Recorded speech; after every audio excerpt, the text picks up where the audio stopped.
Hello，大家好啊！又係而家一席言談嘅時間啦。我身邊嚟咗一個好靚嘅瑜伽導師喎， Hello，咁想介紹下佢先。我叫 Susan，係按摩 Yoga 嘅創辦人啦。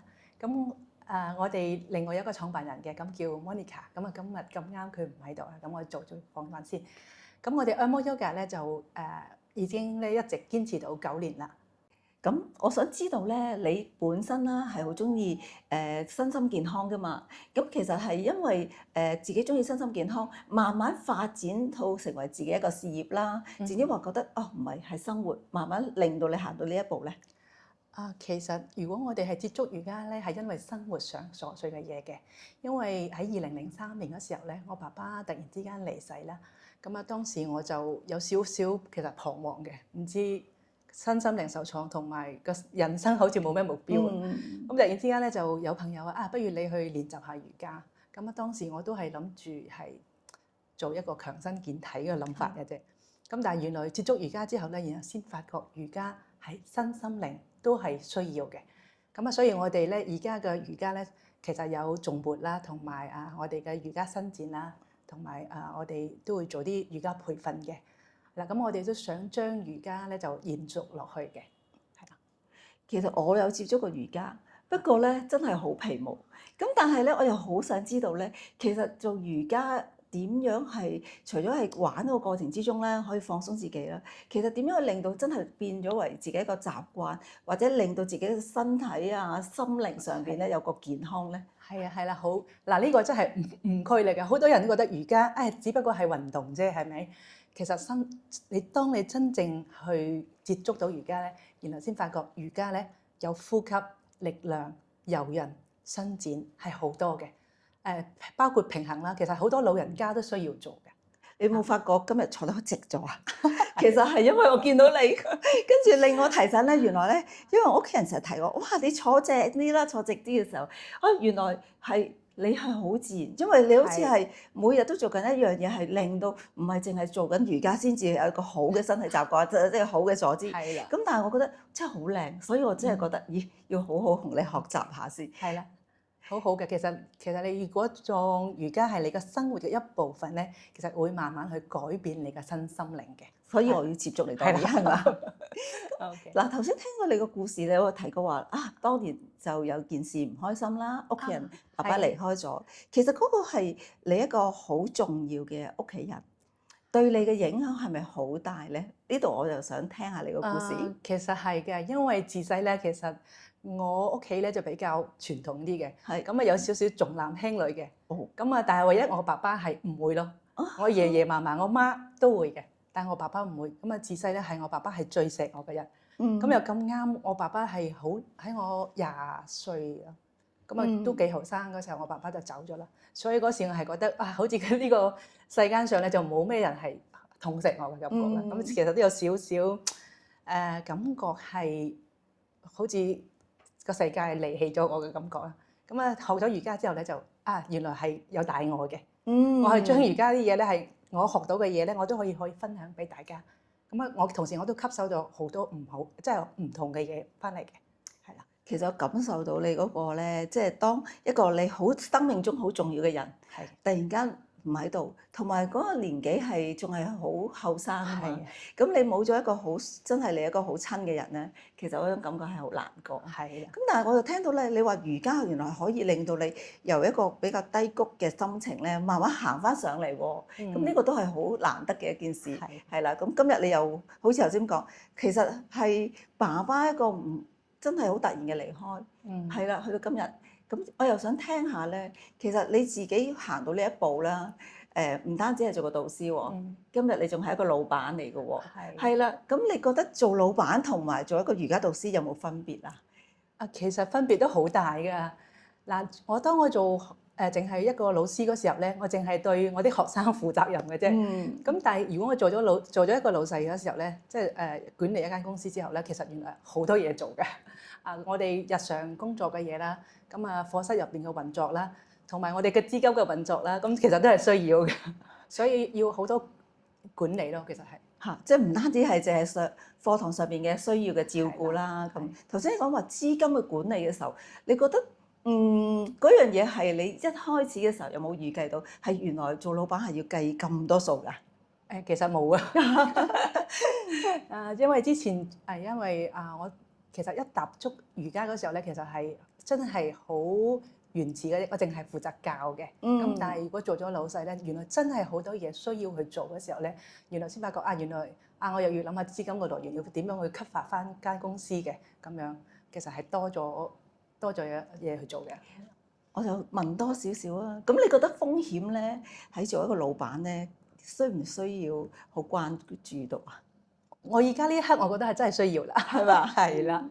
有冇啲咩你會特別做咗係關於一啲即係風險管理啊？嗱，首先第一樣嘢啦，我第一個風險管理咧就人身安全啦，咁我肯定要用啦。咁因為自身如果自己個身體都管理唔好嘅話咧，咁你管理唔到所有嘢噶啦。咁係啦。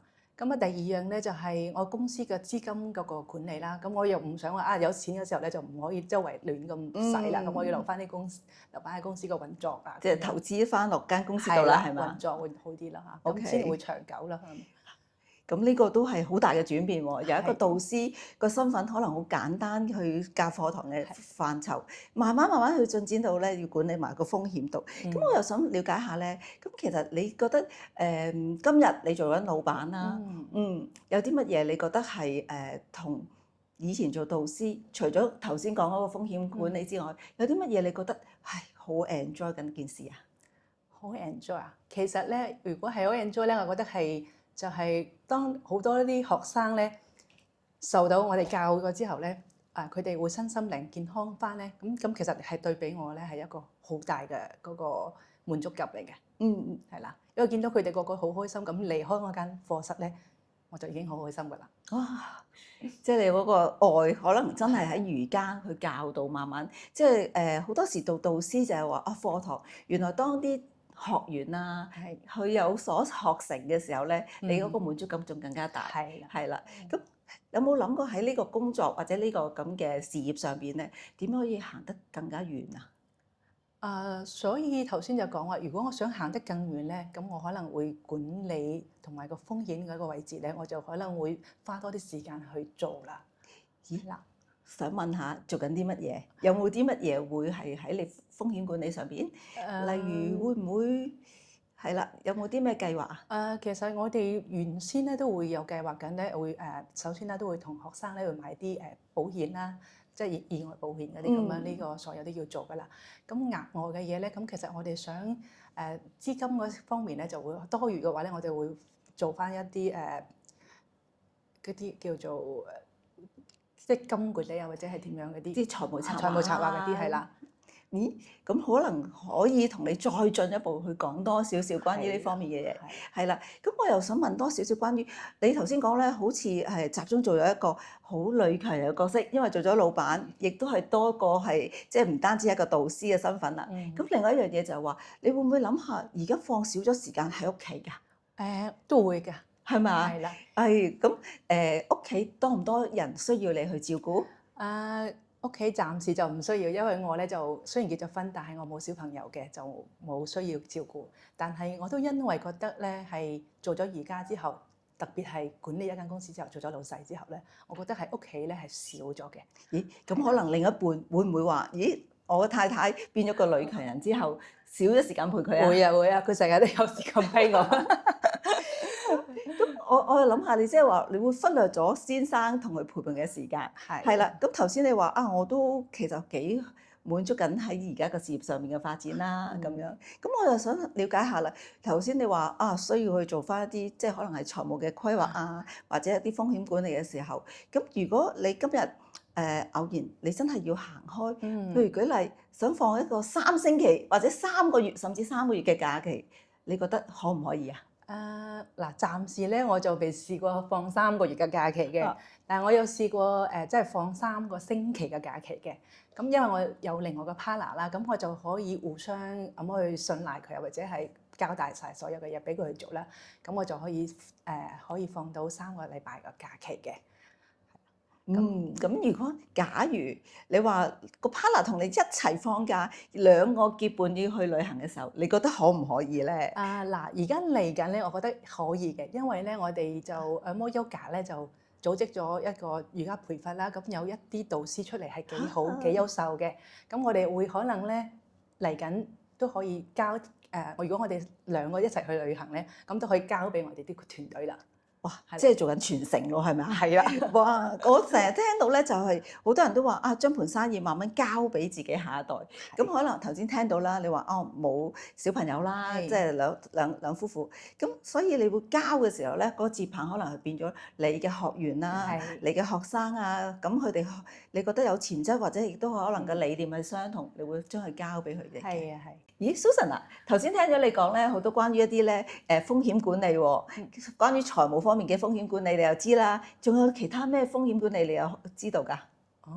呢個平安嘅三寶。有冇聽過遺產規劃咧？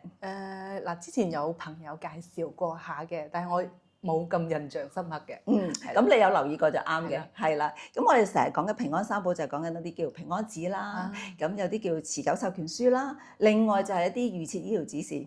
點解要做咧？有冇想知多少少咧？嗱，我頭先所講起身咧，我頭先嗰個平安紙咧，我就有聽講過嘅，即係話咧，你冇下一代嘅話咧，就要提前做好你個物業啊，所有嘢財產啲管理咧，咁就預防以後咧就唔好話你都係一個突然之間，如果突然之間大家嚟時啦唔喺度嘅時候咧，就會令到嗰個樣嘢咧就唔可以繼續落去嘅。係啊，你都係一個幾有計劃嘅人喎。我聽到你可能聽咗，但係真係太忙，未有時間去做翻一啲再進一步嘅計劃咁。其實我哋平時都係需要去處理翻嘅。咁呢個都可以再慢慢一步一步去介紹翻，究竟咩為之平安紙啊、持久授權書啊各方面嘅嘢嘅。係啦。咁我又諗下咧，其實頭先你講過咧，即係話你都諗過。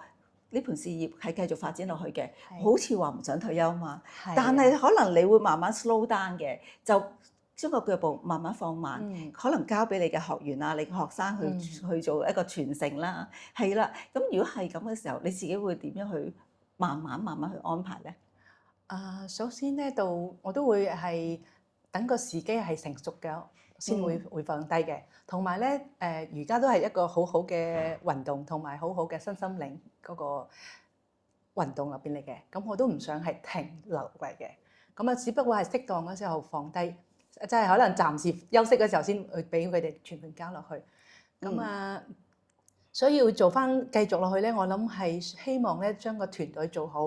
咁可能頭先所講啦，好似財務管理、所有管理你要做翻好啦，同埋咧可能會做翻頭先提前做翻你頭先嗰個三寶遺產規劃係啦，可能會做翻呢啲咧，就會可能會更加好啲啦。有冇諗過個發展基地除咗香港，仲會去到其他地方㗎？我哋曾經會想將佢發展翻內地嘅，係啦。咁上年其實我哋有 plan 咗去肇慶嘅。係啦，幾時會帶我一齊去啊？下次有機會我哋會一齊上去啊，係咪啊？我唔知我可唔可以合格做你嘅瑜伽導師，或者係暫時做住學生先，好冇？可以係啦，我哋可以做翻個身心靈嘅一個嗰個，你做一個係享受嗰個就得㗎啦，唔需要一直做老師嘅。其實係啊，因為我喺度同你傾偈嘅過程之中咧，可能呢個時間雖然咧大家唔覺，其實我個姿勢應該係可以成為一個習慣。可以訓練到我腰骨會直啲，因為我成日聽人哋講咧，好多咩叫富貴包啊，條腰骨唔直啊，望落咧個人好似零舍咧，本來冇咁矮嘅，變咗越嚟越矮喎，係咪好重要嘅呢個？係啦，所以其實所以講啦，嗱唔單止瑜伽嘅，其實所有運動其實都係好嘅，唔建議你話一定要跟我學瑜伽嘅，咁你其實好似普通咁做少少伸展啊，或者可能你去跑下步啊。其實都係好嘅，運動係對你自己嘅身心啊、肌肉啊，其實都係好嘅。咦，頭先聽你講咧話咧，如果你真係想將呢盤生意咧轉俾你一啲真係有潛質嘅學員咧，你知唔知你要做啲安排㗎？之前我就冇諗到咁多有咩安排嘅，咁即係唯一一樣嘢咧就係諗住咧會立平安紙嘅。之前有聽過有朋友介紹啦，就你如果假如你係冇小朋友啊，或者係將來點樣嘅話咧，咁可能你要落遺囑或者點樣啦。咁啊就亦都有聽過嘅，有都有聽過啲少少準備去做嘅，係係啦。咁你知唔知如果萬一啦，嗯真係唔好彩地係未做任何平安紙之下唔喺度嘅時候，你估你盤生意嘅股份咧去咗邊度啊？呢個啊，咁我又真係冇諗過喎。我諗可能會去到我 partner 個方向啩。如果照我哋嘅認識咧，未必係去你 partner 度嘅喎。係啊，因為我哋當係一個小分享一啲平安紙，如果冇立嘅平安紙就當冇立遺囑法啦。咁然後你嘅所有嘅資產啊，甚至你呢間公司嘅股份咧，都會去咗你嘅另外一邊。另外一半，但係佢係咪想同你傳承呢盤生意咧？淨係話佢好快就將佢賣咗俾其他人咧，其實到時你未必可以控制到嘅咯喎，係啦，甚至你個學員知唔知道你想傳俾佢咧？係喎，咁呢樣嘢真係可能未必知道。咁所以咧，應該係早啲做好遺產規劃，早啲將你嘅意願，你一步一步寫低晒，無論係平安紙度寫低啦，或者要做一啲持久授權書去俾一啲預設嘅安排啦，咁呢啲都係需要嘅。咁呢個持久嘅授權書，我要認真去了解多啲啦，因為我未係呢方面，我未係好熟嘅。係啊，所以我覺得同你傾完之後啦，咁你係帶咗俾我好多關於一啲瑜伽上面嘅信息啦，令到我知道咧，今日我除咗真係做一個訪問，亦都係令到我喺瑜伽上面咧學多咗，認識咗，可能今日。我除咗要關注我自己身心健康之外，亦都希望我哋嘅談話過程中帶到俾你一啲少少嘅信息，關於係早啲安排你嘅長年嘅退休計劃啦，或者一啲遺產上邊嘅安排啦，係嘛？好啊，多謝你啊！好，今日嘅時間就去到呢度。